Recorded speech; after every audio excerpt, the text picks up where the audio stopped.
PM news network और मैं हूं आपके साथ प्रगति ठाकुर। अवैध प्रवासियों के मामले पर पूरे देश में बवाल खड़ा हुआ है और हद तो तब हो गई जब मोदी के दौरे के अगले दिन ही भारतीय नागरिकों को जंजीरों में जकड़कर वापस भेजा गया और इस बार तो सिखों की पगड़ी तक उतरवा दी गई है, जिसे लेकर सिख समुदाय में भयंकर नाराजगी है और मोदी सरकार की बोलती बंद है।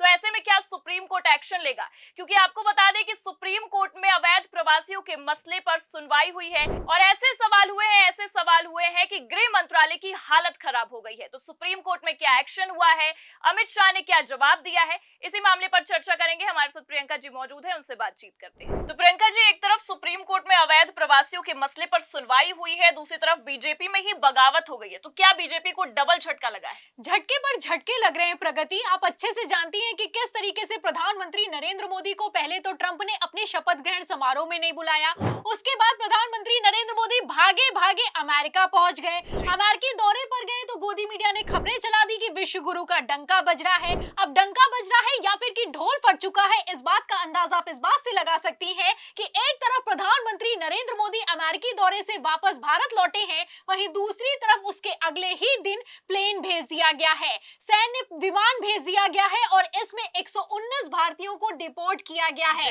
और गजब तो इस बात को लेकर हो गया है कि एक बार फिर से जंजीरों में जकड़ा गया है और तो और इस बार हद इस बात को लेकर पार हो गई है कि जो सिख समुदाय के लोग हैं उनकी पगड़ी तक उतरवा ली गई है। फिलहाल इसको लेकर बवाल खड़ा हुआ है, सिख समुदाय के लोग भी नाराज दिखाई दे रहे हैं। आपको बता दें कि ट्रंप की तरफ से लगातार भारत को झटके पर झटके दिए जा रहे हैं, लेकिन कथित विश्व गुरु की बोलती बंद है। टैरिफ लगाए जा रहे हैं, भारतीयों को वापस भेजा जा रहा है और जिस तरीके से भेजा जा रहा है भयंकर अपमानित किया जा रहा है। अब प्रधानमंत्री नरेंद्र मोदी की तो हिम्मत हो नहीं पाई कि वो डोनाल्ड ट्रंप के सामने इसका सवाल खड़ा कर सकें। फिलहाल जब वापस आए हैं तो भारतीय जनता पार्टी के दिग्गज नेताओं ने ही बगावत कर दी है। आपको बता दें, भारतीय जनता पार्टी की दिग्गज नेता हैं, पूर्व केंद्रीय मंत्री हैं और प्रधानमंत्री नरेंद्र मोदी की ही करीबी रह चुकी हैं उमा भारती। उमा भारती का बयान निकलकर सामने आया है और उन्होंने अपने बयान में मोदी सरकार या फिर यूं कहें अपनी ही सरकार की लंका लगाकर रख दी है।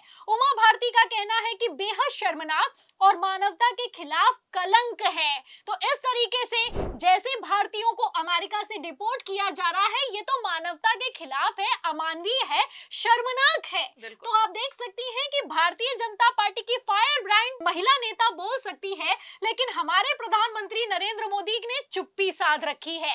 इतना ही नहीं प्रगति, आपको बता दें कि एक तरफ उमा भारती है, दूसरी तरफ सुब्रमण्यम स्वामी का भी बयान निकलकर सामने आया है। जाने माने नेता हैं, भारतीय जनता पार्टी के दिग्गज नेता हैं, उन्होंने तो बाकायदा बयान देते हुए साफ साफ कह दिया है कि जिस तरीके से प्रधानमंत्री नरेंद्र मोदी विदेशी दौरे कर रहे हैं ये मूर्खतापूर्ण है।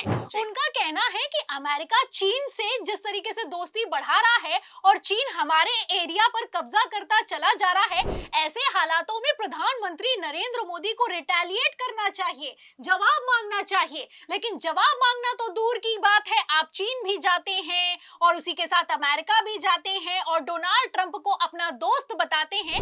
ऐसे हालातों में विश्व गुरु आखिर करने की क्या कोशिश कर रहे हैं, ये समझना मुश्किल दिखाई दे रहा है। आपको बता दें, प्रधानमंत्री नरेंद्र मोदी को देखा जाए तो वो कायदे से अपनी इज्जत बचाने के लिए अमेरिकी दौरे पर गए हैं। आप अच्छे से जानती हैं कि किस तरीके से पहले तो विदेश मंत्री एस जयशंकर प्रसाद को इनवाइट मांगने के लिए ट्रंप के शपथ ग्रहण का भेजा गया था अमेरिका, फिर भी इनवाइट निकलकर सामने नहीं आया। उसके बाद राहुल गांधी ने इसी मुद्दे को सदन में उठाया और सदन में उठाते हुए कहा कि विदेश मंत्री को ट्रंप के शपथ ग्रहण में बुलावा मांगने के लिए भेजना ये तो शर्मनाक है।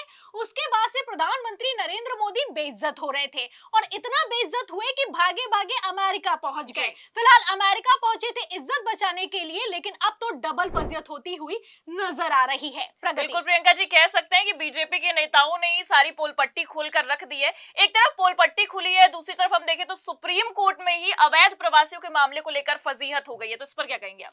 अवैध प्रवासियों को लेकर सुनवाई हुई है प्रगति, सुप्रीम कोर्ट में हुई है। अवैध प्रवासियों को वैसे भी लेकर देश में बवाल खड़ा हुआ है, भारतीय जनता पार्टी के ही नेता विरोध करते हुए नजर आ रहे हैं और इन सब के बीच गृह मंत्रालय की सुप्रीम कोर्ट में बोलती बंद हो गई है। आपको बता दें, सुप्रीम कोर्ट में सुनवाई हुई है और सुप्रीम कोर्ट की सुनवाई के दौरान गृह मंत्रालय से जवाब मांगा गया है कि जितने भी अवैध प्रवासी भारत में हैं, आप उनको अनिश्चित काल के लिए जेल में नहीं रख सकते हो, आपको उनको उनके देश वापस डिपोर्ट ही करना होगा। आखिर क्यों नहीं डिपोर्ट किया जा रहा है? इस पर गृह मंत्रालय ने जवाब देते हुए कहा कि उनकी राष्ट्रीयता का पता नहीं है। अरे जब आपको उनकी राष्ट्रीयता का पता नहीं है तो आपने गिरफ्तार किस आधार पर कर लिया है? सवाल तो इस बात का खड़ा होता है। जाहिर सी बात है कि आपने अवैध प्रवासी बताया है तो बांग्लादेश के होंगे या फिर कि पाकिस्तान के होंगे, किसी और देश के हो सकते हैं। जब अवैध प्रवासी हैं और आपने जेल में डाल रखा है और आपको उनकी राष्ट्रीयता की ही जानकारी नहीं है तो आप उनको अनिश्चित काल तक जेल में नहीं रख सकते हैं। ये तल्ख टिप्पणी की गई है सुप्रीम कोर्ट की तरफ से गृह मंत्रालय के लिए। अब इसी पर गृह मंत्रालय की बोलती बंद हो गई है। अमित शाह की तरफ से फिलहाल कोई बयान निकलकर सामने नहीं आया है। फिलहाल सुप्रीम कोर्ट का कहना है कि पते के आधार पर लोगों को डिपोर्ट किया जाए। आप इस तरीके से उनको जेल में नहीं रख सकते हैं, ये जेल में रखना गैर कानूनी है। तो सुप्रीम कोर्ट की तरफ से बयान निकलकर सामने आया है। सुप्रीम कोर्ट का ये बयान भी सोशल मीडिया पर वायरल हो रहा है और पलटकर पब्लिक ने सवाल किया है कि ये लोग अपने भारतीयों को ससम्मान वापस बुला नहीं सकते हैं और अवैध प्रवासियों को वापस भेज नहीं सकते हैं। तो आप देख सकती हैं, दावा तो किया गया था कि 56 इंच का सीना है, हम आंखों में आंखें डालकर बात करते हैं, लाल आंखें दिखाते हैं, लेकिन आंखें दिखाना तो दूर की बात है। जब प्रधानमंत्री नरेंद्र मोदी डोनाल्ड ट्रंप के सामने पहुंचे हैं तो आंखें मिला तक नहीं पा रहे हैं। फिलहाल जैसे मोदी सरकार की फजीयत हो रही है, इतना तो साफ है कि भारतीय जनता पार्टी की उल्टी गिनती शुरू हो चुकी है, क्योंकि इन लोगों ने किस तरीके से राष्ट्रीयता के नाम पर वोट मांगा, भारत के सम्मान के नाम पर वोट मांगा, किसी से छुपा हुआ नहीं है। लेकिन मोदी काल के इतिहास में जितना भारतीयों का अपमान हो रहा है, इतना आज के पहले कभी नहीं हुआ है। प्रगति। बिल्कुल प्रियंका जी, आपने बिल्कुल सही कहा कि इतना अपमान आज तक कभी नहीं हुआ, क्योंकि देख सकते हैं कि अमेरिका से लेकर भारत तक इस तरह से विश्व गुरु का डंका बज रहा है कि लगातार फजीहत पे फजीहत हो रही है और सुप्रीम कोर्ट ने भी इस बार फजीहत कर दी है और हालत बहुत खराब दिख रही है भारतीय जनता पार्टी की। और आपने भी इस मामले पर पूरी जानकारी दी, आपका बहुत बहुत शुक्रिया हमारे साथ जुड़ने के लिए। तो आप देख सकते हैं कि ना ये भारतीय नागरिकों को ससम्मान भारत बुला सकते हैं और ना ही अवैध प्रवासियों को वापस भेज सकते हैं। तो एक तरफ प्रधानमंत्री मोदी की अमेरिका में फजीहत हो रही है, दूसरी तरफ अमित शाह की सुप्रीम कोर्ट में फजीहत हो रही है और ऐसे में बीजेपी के नेताओं ने ही बगावत कर दी है। तो फिर भारतीय जनता पार्टी का क्या होगा? आपको क्या लगता है? कमेंट करके जरूर बताएं। हमारी बातचीत कैसी लगी, लाइक और शेयर जरूर करें। चैनल पर नए हैं तो सब्सक्राइब और ज्वाइन करना भी ना भूलें। देखते रहिए 4 PM न्यूज नेटवर्क। नमस्कार।